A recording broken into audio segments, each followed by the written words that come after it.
স্বাগত আন্তর্জাতিক সংবাদে। শুরুতেই জানাবো হাতে থাকা সংবাদ শিরোনাম। প্রথমেই জানিয়ে দিব, গাজায় জাতিসংঘের স্কুলে ফের ইসরায়েলি হামলা, নিহত অন্তত 17 জন।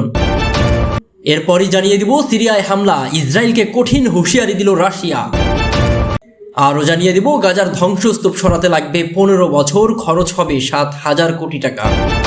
সর্বশেষে জানিয়ে দিব, ভারতের নতুন পররাষ্ট্র সচিব হলেন চীন বিশেষজ্ঞ। জানাচ্ছিলাম সংবাদ শিরোনাম, এবার থাকছে বিস্তারিত। গাজায় জাতিসংঘের স্কুলে ফের ইসরায়েলি হামলা, নিহত হয়েছে 17 জন। 9 মাসেরও বেশি সময় ধরে গাজায় বর্বরতা চালাচ্ছে ইসরায়েলি সেনারা। এরই ধারাবাহিকতায় রোববার 14 জুলাই জাতিসংঘ পরিচালিত আরও একটি স্কুলে বোমা হামলা চালায় দখলদার বাহিনী। নুসৈরাত শরণার্থী শিবিরে চালানো এই হামলায় নিহত হয়েছে অন্তত 17 জন। ইসরায়েলের দাবি, স্কুলটিকে অস্ত্রাগার ও নিজেদের যোদ্ধাদের বসবাসের জন্য ব্যবহার করত হামাস। তবে ইসরায়েলের দাবি অস্বীকার করে বিবৃতি দিয়েছে হামাস। সংগঠনটি বলছে, হামলায় হতাহতরা সবাই বেসামরিক নাগরিক। এছাড়াও এদিন অবরুদ্ধ অঞ্চলটির উত্তরাঞ্চলেও গোলাবর্ষণ করে ইসরায়েলি বাহিনী। বেশ কয়েকটি বাড়ি গুড়িয়ে দেওয়া হয়। এরই মধ্যে রোববার মধ্যপ্রাচ্যে সফরে যান যুক্তরাষ্ট্রের নতুন পররাষ্ট্রমন্ত্রী ডেভিড ল্যামি। গাজায় অবিলম্বে যুদ্ধবিরতির আহ্বান জানান তিনিও। এদিকে গণহত্যা চালিয়ে যাওয়ায় ইসরায়েলের সঙ্গে যুদ্ধবিরতির আলোচনা আর চালাতে চায় না হামাস।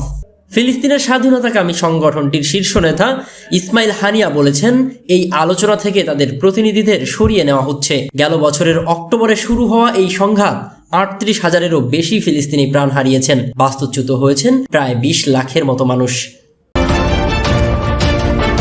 এদিকে সিরিয়ায় হামলা, ইসরায়েলকে কঠিন হুঁশিয়ারি দিল রাশিয়া। রাশিয়ার পররাষ্ট্র মন্ত্রণালয়ের মুখপাত্র মারিয়া জাখারোভ হুঁশিয়ারি দিয়ে বলেছেন, সিরিয়ায় ইসরায়েলি হামলার কারণে পশ্চিম এশিয়ায় সংঘাতের বিস্তার ঘটবে, যা গোটা অঞ্চলের জন্য বিপদ ডেকে আনবে। সম্প্রতি আল মায়াদিন টিভি চ্যানেলকে দেওয়া সাক্ষাৎকারে রুশ মুখপাত্র ইসরায়েলের অব্যাহত আগ্রাসনের নিন্দা জানিয়েছেন। ইসরায়েলের দায়িত্বজ্ঞানহীন পদক্ষেপের কারণে সংঘাত ছড়িয়ে পড়লে তা গোটা অঞ্চলের জন্যই বিপদ হয়ে দাঁড়াবে বলেও উল্লেখ করেন। সাম্প্রতিক বছরগুলোতে দখলদার ইসরায়েল বারবার সিরিয়ার রাজধানী দামেস্ক সহ বিভিন্ন অঞ্চলে হামলা চালিয়ে আসছে। অবশ্য এসব হামলার বেশিরভাগই আকাশ প্রতিরক্ষা ব্যবস্থার সাহায্যে ঠেকিয়ে দেওয়া সম্ভব হচ্ছে বলেও দাবি করেছে সিরিয়া। স্বাধীন ও সার্বভৌম রাষ্ট্র সিরিয়ায় আগ্রাসনের বিরুদ্ধে জাতিসংঘ নিরাপত্তা পরিষদে সব সময়ই প্রতিবাদ জানিয়ে আসছে দামেস্ক, কিন্তু এরপরও অপরাধমূলক এই আগ্রাসন বন্ধ করছে না ইসরায়েল। মারিয়া জাখারোভ বলেন, দামেস্কে ইরানি দূতাবাসে কনসুলার ভবনে ইসরায়েলি হামলার ফলে পশ্চিম এশীয় অঞ্চল একটি বড় যুদ্ধের দ্বার প্রান্তে পৌঁছে গিয়েছিল। এই অবস্থায় ইসরায়েলের উচিত সিরিয়ার বিরুদ্ধে আগ্রাসী তৎপরতা থেকে বিরত থাকা এবং আন্তর্জাতিক আইন ও নীতিমালা মেনে চলা। রুশ কূটনৈতিক আরও বলেন, ইসরায়েলের কৌশলগত অংশীদার যুক্তরাষ্ট্র এবং তার পশ্চিমা মিত্ররা পশ্চিম এশীয় চলমান পরিস্থিতির বিষয়ে নীরব থাকে এবং এই অঞ্চলে হামলা ও সংঘাতকে স্বাভাবিক বিষয় হিসেবেই দেখে। তবে পশ্চিম এশীয় অঞ্চলে যুদ্ধ বন্ধ করে শান্তি ফিরিয়ে আনতে রাশিয়া সুস্পষ্ট প্রস্তাবনা রয়েছে বলেও জানান জাখারোভ। এদিকে গাজার ধ্বংসস্তূপ সরাতে লাগবে 15 বছর, খরচ হবে 7,000 কোটি টাকা। গেল জুন মাসে জাতিসংঘের পরিবেশ বিষয়ক সংস্থা ইউএন এনভায়রনমেন্ট প্রোগ্রাম এই নিয়ে একটা প্রতিবেদন প্রকাশ করে। মূলত গাজাকে নতুন করে গড়ে তুলতে কতটা সময় ও শ্রম ব্যয় হবে তার উপর আলোকপাত করে এই প্রতিবেদন তৈরি করা হয়েছে। ইউএন এনভায়রনমেন্ট প্রোগ্রামের হিসাব অনুসারে গাজায় মোট 1,37,297টি ভবন ক্ষতিগ্রস্ত হয়েছে, যা অঞ্চলটির মোট ভবনের অর্ধেকের বেশি। ক্ষতিগ্রস্ত ভবনের মধ্যে 1/4 পুরোপুরি বিধ্বস্ত হয়ে গেছে। এছাড়া 1/10 মারাত্মকভাবে ক্ষতিগ্রস্ত হয়েছে এবং 1/3 বেশ খানিকটা ক্ষতিগ্রস্ত হয়েছে। এসব ভবনের ধ্বংসস্তূপ সরিয়ে ফেলার জন্য 250 থেকে 500 হেক্টর জমির প্রয়োজন পড়বে বলে উল্লেখ করা হয় এই প্রতিবেদনে। এর আগে মে মাসে জাতিসংঘের আরও একটি সংস্থা ইউএন ডেভেলপমেন্ট প্রোগ্রাম জানিয়েছিল, সবচেয়ে দ্রুত গতিতে এগিয়ে গেলেও গাজা পুনর্গঠনে 2040 সাল পর্যন্ত সময় লাগবে। এতে ব্যয় হবে $40 বিলিয়ন। সংস্থাটি আরও জানায়, ইসরায়েলি আগ্রাসন গাজায় এত বেশি ক্ষতি করেছে যে অঞ্চলটির স্বাস্থ্য, শিক্ষা ও সম্পদ খাতে 40 বছরের অর্জন ধুলোয় মিশিয়ে গেছে।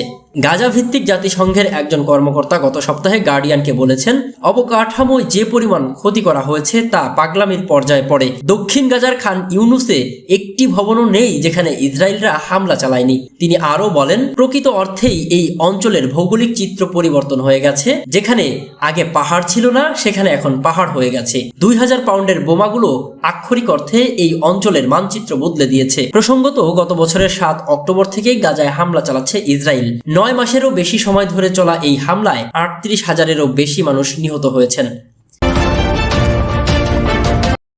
এদিকে ভারতের 1989 ব্যাচের ভারতীয় পররাষ্ট্র দফতরের কর্মকর্তা বিক্রম মিশ্রি পররাষ্ট্র সচিব বিনয় কোয়াত্রার স্থলাভিষিক্ত হলেন।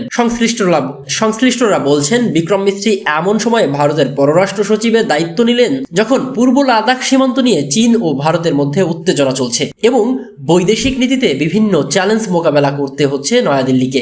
ভারতের পররাষ্ট্র দফতরের মুখপাত্র রণধীর জয়সওয়াল সামাজিক যোগাযোগ মাধ্যম এক্সে লিখেছেন, আজ সোমবার পররাষ্ট্র সচিবের দায়িত্ব নিচ্ছেন বিক্রম মিশ্রি। তাকে পররাষ্ট্র দফতরে স্বাগত ও তার সাফল্য কামনা করছি। 1964 সালে কাশ্মীরের শ্রীনগরে জন্মগ্রহণ করেন বিক্রম মিশ্রি। তিনি দিল্লির বিশ্ববিদ্যালয়ের অন্তর্গত হিন্দু কলেজ থেকে ইতিহাসে স্নাতক শেষ করার পর 3 বছর বিজ্ঞাপন জগতে ছিলেন। ইন্ডিয়ান ফরেন সার্ভিস অফিসার হওয়ার পর প্রধানমন্ত্রীর ব্যক্তিগত সচিব হিসেবে দায়িত্ব পালন করেছেন মিশ্রি। ওই 3 প্রধানমন্ত্রী হলেন ইন্দ্র কুমার গুজরাল, মনমোহন সিং এবং নরেন্দ্র মোদী। 2014 থেকে 2016 সাল পর্যন্ত স্পেনের রাষ্ট্রদূত ছিলেন মিশ্রি। তারপর রাষ্ট্রদূত হয়ে যান মিয়ানমারে। এছাড়া বেলজিয়াম, পাকিস্তান, যুক্তরাষ্ট্র, শ্রীলঙ্কা ও জার্মানির মতো দেশে গুরুত্বপূর্ণ দায়িত্ব পালন করেছেন তিনি। 2019 থেকে 21 সাল পর্যন্ত চীনে নিযুক্ত ভারতের রাষ্ট্রদূত ছিলেন মিশ্রি। সেই সময় পূর্ব লাদাখ সীমান্তে প্রকৃত নিয়ন্ত্রণ রেখা বরাবর ভারত ও চীনের সংঘাত চরমে পৌঁছায়।